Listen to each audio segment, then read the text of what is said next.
Hey, my name's Jedith. This is your official Devourer guide for Season 1 of Midnight. We'll go over stats, notable gear that you should target, talent builds and import codes for both Raid and Mythic Plus, along with the opener and rotation for both of those builds included on a visual cheat sheet that you can download. And finally, macros and other various tips to help you blast. Each section will be timestamped down below for you to refer back when you need to. But before we hop into all of that, there's a brand new tool that I want to show you. If you're looking to take your gameplay to the next level, or just improve your understanding of the game in general, the Archon app just launched in preparation for Season 1 of Midnight, and it lets you do some pretty wild things. It can automatically record your gameplay in both log form and video form, then combine them together so you can follow along with your log in real time. If you've ever felt overwhelmed by trying to read all of the graphs and confusing numerical data that logs provide, seeing it happen visually at the same time honestly makes it way easier to digest. The Archon app will give you detailed breakdowns tailored specifically to your spec and encounter.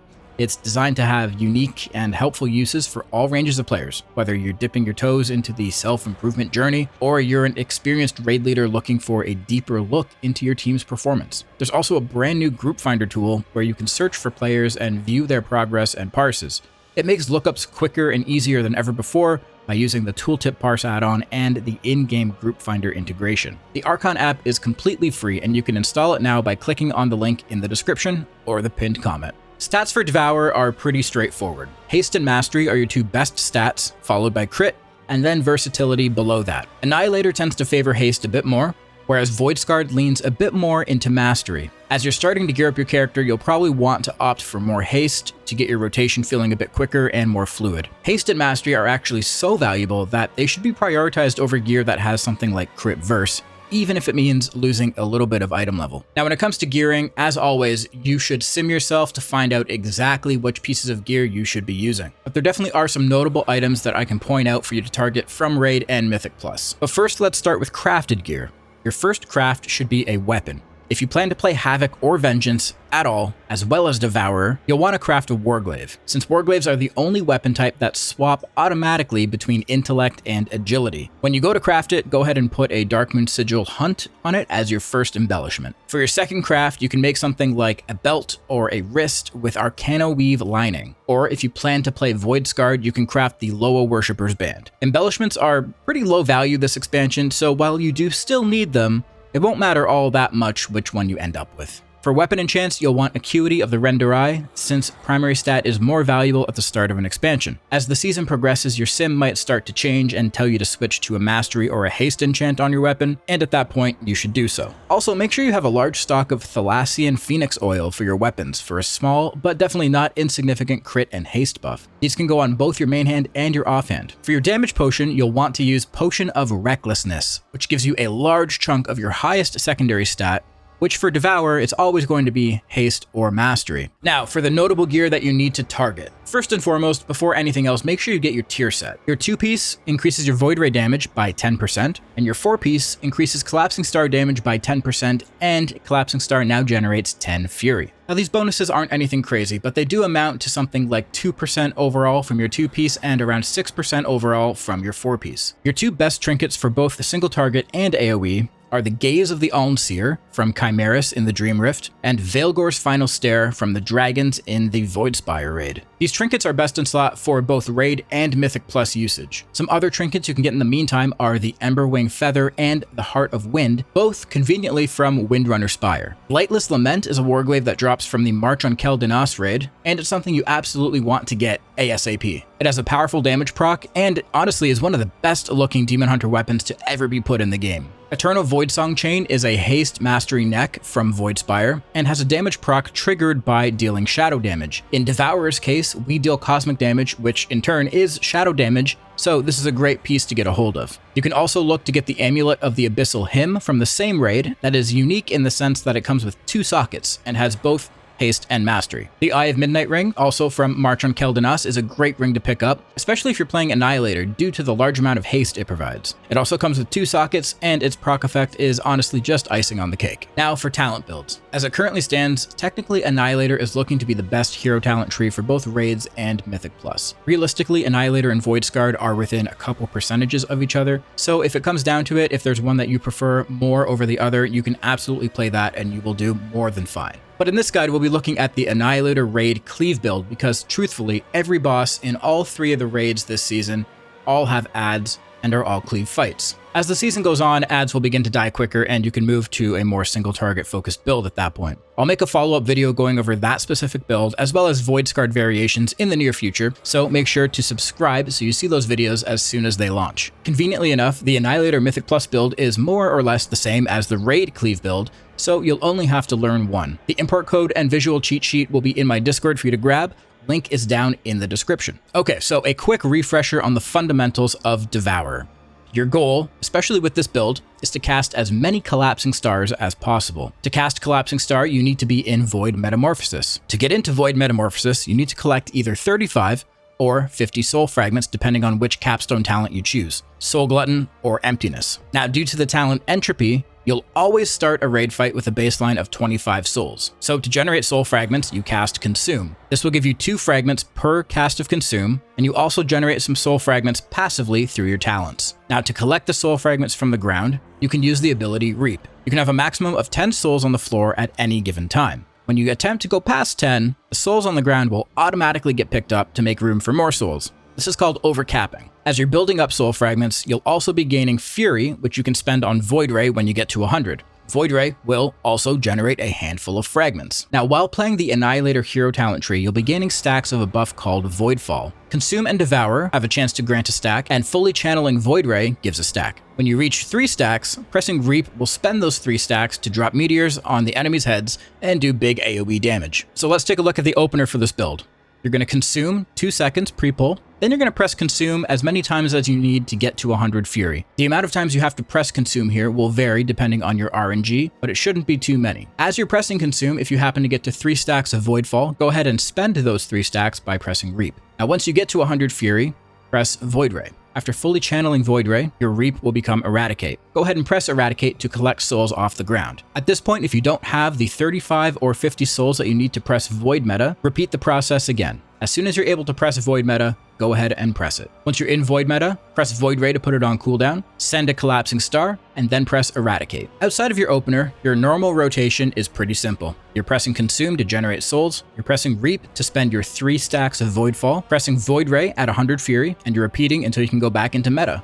It's pretty much just like your opener. One thing to remember here is casting Void Ray is always top priority. Now once you get inside of meta, again, you want to press Void Ray first to put it on cooldown, because Void Ray does have a cooldown inside of meta, whereas outside of meta, it does not have a cooldown. You can use it as soon as you get 100 Fury. Inside of meta, it is on a short cooldown, so you want to get that rolling as soon as you can. After you press Void Ray, you want to press Collapsing Star to spend your soul fragments so you don't overcap. After you spend your soul fragments, press Eradicate to pick up any souls that might be on the ground, and then continue to Devour to generate soul fragments until you can press Collapsing Star again, or cast Void Ray. Okay, so I'll talk you through the rotation from start to finish. We're going to consume at 2 seconds pre-pull and keep using consume until we get to 100 Fury. Once we're at 100 Fury, we'll be able to use a Void Ray. So we're going to keep pressing consume. If we get to 3 stacks of Voidfall here, we'll press Reap to spend those stacks, and now we'll press Void Ray. Then after Void Ray, we'll press Reap to collect souls, and we can press Meta. After we get into Meta, we're going to Void Ray, and then Collapsing Star. After Collapsing Star, we'll press Eradicate to collect souls off the ground and go back to pressing Devour to generate soul fragments until we can press Void Ray again. After Void Ray, we're going to press Reap or Eradicate. We'll go back into pressing Devour. We'll spend our Voidfall stacks, press Void Ray, press Eradicate again, and now we are 2 soul fragments away from a Collapsing Star. So we'll press Collapsing Star, and then Eradicate, Void Ray, Eradicate again, and go back to pressing Devour. Now I've dropped out of meta, so I'm going to press Void Ray, Eradicate, go back to pressing Consume until we get enough soul fragments or Fury to press a Void Ray again. After Void Ray is finished, we're going to press Eradicate, and now we're working our way back up to the amount of soul fragments we need to get back into meta. And we are very close. I'm going to keep pressing Consume and Void Ray as it comes up. After Void Ray, always press Eradicate. Now we're back to 50 soul fragments. We'll go into meta. Void Ray. Collapsing Star. Eradicate to pick up souls. Spamming Devour. Gonna Void Ray. Collapsing Star. Eradicate. Rinse and repeat. This is the cycle. You get into meta, press Void Ray and Collapsing Star as much as you can. Use Eradicate to pick up souls. When you drop out of meta, you're trying to get as many soul fragments as you can, as quickly as you can to get back into meta. Now for macros and general tips. The first macro I want to show you is a blur macro. What this does is it prevents you from using both of your charges of blur back to back accidentally if you happen to be spamming that keybind. So with the talent Demonic Resilience, we now have 2 charges of blur instead of 1.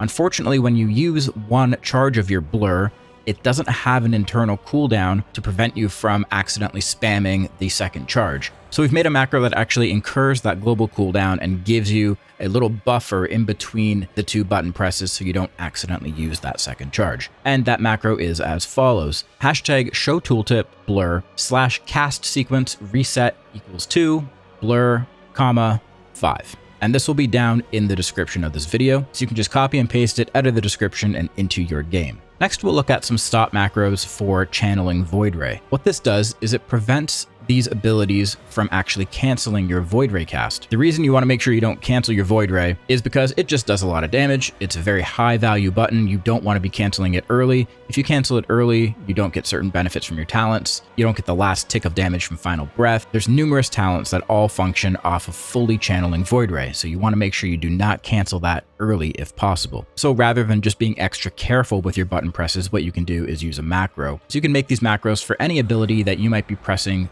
coming out of a Void Ray channel. So for me, I've made one for Consume.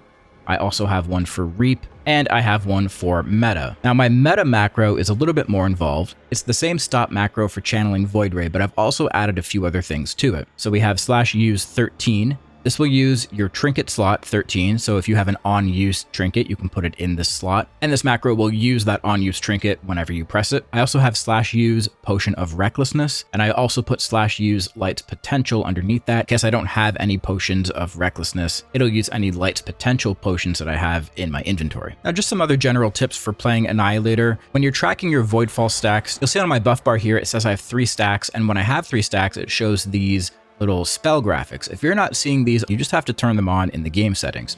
So hit escape, go to options, and search spell alert opacity. This slider here is what you want to push all the way up to 100%. And then whenever you hit 3 stacks of Voidfall, you'll see this graphic show up. This will also turn on the alert for Eradicate. So when you fully channel Void Ray, you'll see this little graphic here, and that means you can press Eradicate.